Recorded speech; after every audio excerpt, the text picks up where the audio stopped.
What's going on, guys? My name is Yellow S2K and I'm playing some MX Simulator, and welcome to the first round of the 2017 AMA Supercross series. This is Anaheim 1. In this series, I want to just BS with you guys, talk about the series, what's going on, predictions, just having fun with it like you would with your buddies. I'm not going to do a race recap or anything like that like I've done in the past, because that's just silly. Watch the race. Don't go to a YouTube video for that. But obviously this gives me a chance to get a little practice in, because I am racing this series. I'm racing 250 West Coast in the the novice class. It's a new class this year, and it's for people who have never scored a point with RF. So obviously I haven't, because I've never raced the series, so I'm eligible for novice, which is great. So hopefully it'll be a little bit more my level, because sometimes the amateur guys are just ridiculously fast. You wouldn't think they're as fast as they are, but it's ridiculous. Qualifying is brutal. So I'm hoping this class will work out for me, and it should just be fun. But in this series, we can just BS, talk about what's going on with the series. In real life, obviously give me a little bit of prep for the actual sim race, and we could just have a little bit of fun with it. I'm actually really excited for it, because it's always great to see what the track's like and see what you guys think of the track before the real race happens. I don't even know how I crashed there. And in general, just have a good time. I love talking about the series and predicting things, and just it's always a good time. And it's so cool to be able to ride these tracks before the actual race happens, in the real race, you know what I mean? The real life race. It's just so cool. It just makes you a little bit more committed, makes you understand the track a little bit more. It's just really, really cool. I dig it. So anyway, that first lap was pretty rough. Let's see if I can pick things up, and we can talk about the track and a little bit about what we think is going to happen, or what I think, I guess, is going to happen in Anaheim 1 and just in the series in general. But first, let's try to get a little bit into the track. This first corner is going to be pretty nuts. Big flat one. It's easy to slide out there. Right here, double over jump, so I have to choke up. But that's a double triple. You saw me do that the first time around. These corners are great. You can really slide into them. Big triples, at least in the sim version. I'm sure that they're going to be your standard Supercross triple in real life, but man, those are big, especially I'm on a 250. They're pretty big. I've been cutting inside here. I think it works out pretty well. A wall here, you can launch into it, but as far as consistency goes, I don't think it's worth it for me. Now here, I'm trying to pin it. Triple. It's a big triple for me, though. Slowed up just a little bit too much. And this section's a little tricky. It's on, off, a little bit of a case. Easy to over jump this second on, off. So just little things. Again, big triples. I'm doing a double. You can do a double triple, but I've been doing a double on, off. I'll show you the other line there. Now this jump, it's interesting how it's like almost a catapult. If you overjump or underjump that, you go down really easily in sim. The whoops are really fun. They can catch you out if you get a little crooked, so I'm kind of hitting them in third and blipping it instead of charging as hard as I can. I definitely can hit them quick depending on the situation, but in general, it's easier for me to just kind of blip through them. But anyway, so that gives you an idea of the track. Obviously, there's a lot of different lines. I'll try to hit them as we go.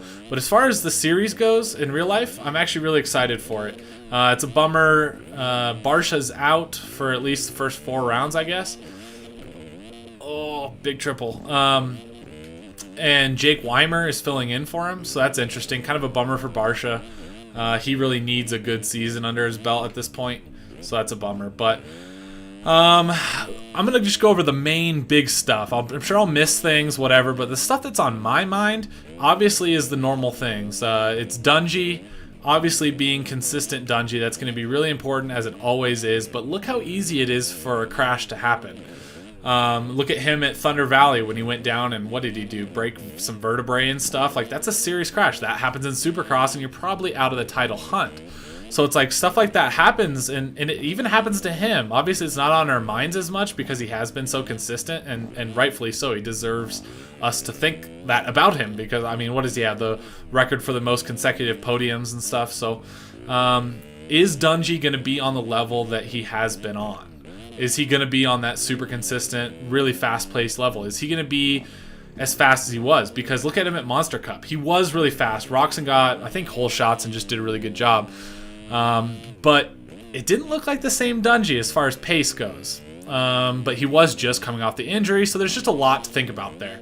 Obviously, if anybody's going to come back from an injury and do well, I think it's going to be a Dungey, because he's with Alden Baker. He's getting the proper training and nursing that injury correctly, I'm sure. And obviously he's a hardworking dude. So I don't know. I just wonder, are we going to have the same Dungey, or is he going to be maybe a little bit behind at the beginning of the season until he gets his groove?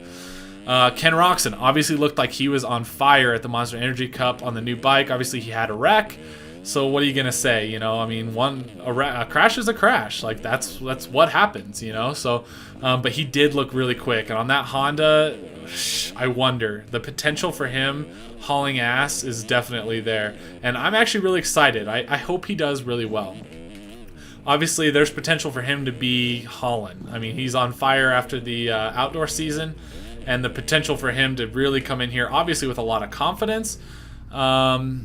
And it seems like he meshes with that Honda real well. Obviously, we don't really know. We saw him do well at Monster Cup, but he had good starts, and Roczen is just killing it anyway. So it's hard for me to say where we're really going to be with Roczen. I hope he kills it.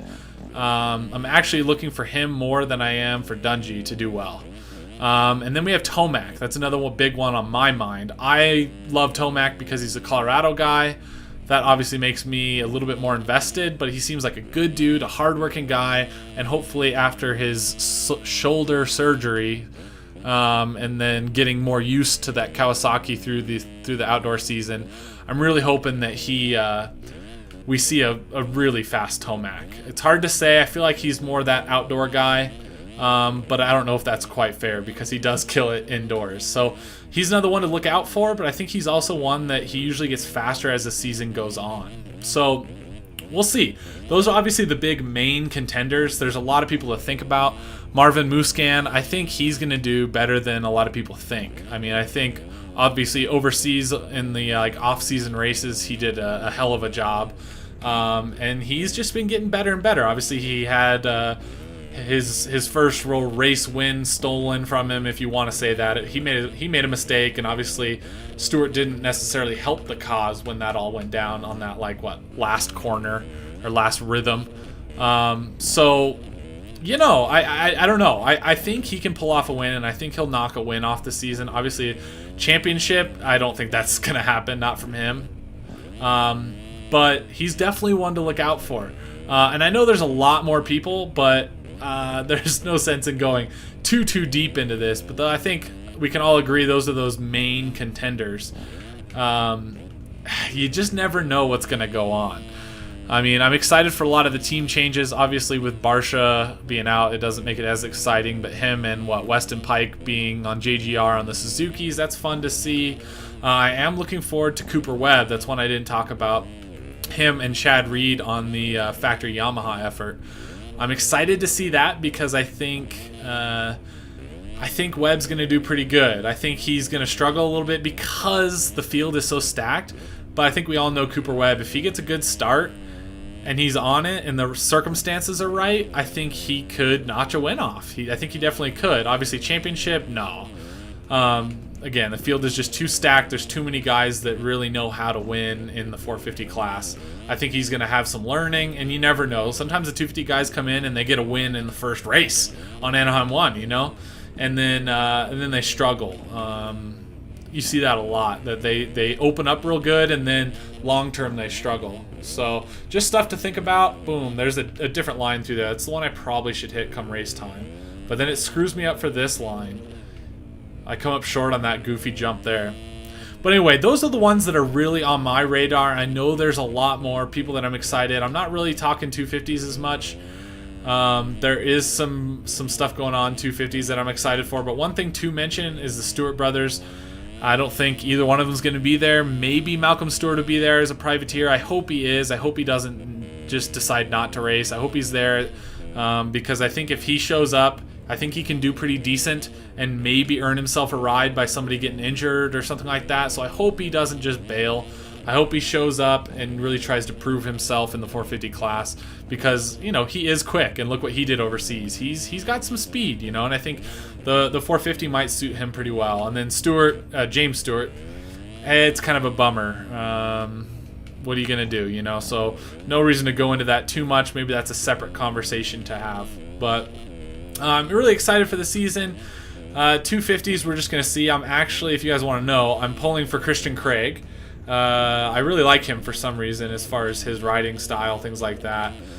It's going to be really interesting to see how people like Savachi and Cianciarillo and Faulkner do. Obviously, those are all the guys that are on the same team, so that's an interesting thing to think about.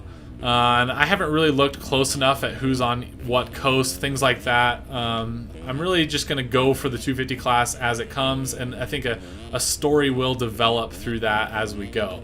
We'll kind of learn what's going on and what's going to happen. But yeah, I'm more concerned about the 450 class for the video's sake. But there's going to be some good racing 250, as there always is. In fact, a lot of times the better racing is on the 250s. So anyway, guys, that gives you an idea of what's on my mind at the time being. I know I overlook a lot of things, but this is more in detail to what's going on. As we go through the series, we can just talk about the track, what we think of the track, how it's going to race, things like that, and then maybe just BS about some fun stuff. So anyway, guys, thank you for watching. Hopefully I can pick up the pace on this track for the race that's tomorrow. Maybe you'll see a race video from me, or maybe even a stream, so keep your eyes open. But yeah, thank you guys for watching. I appreciate it. Hopefully you guys enjoyed these, and yeah, until next time, I will talk to you later. Peace out.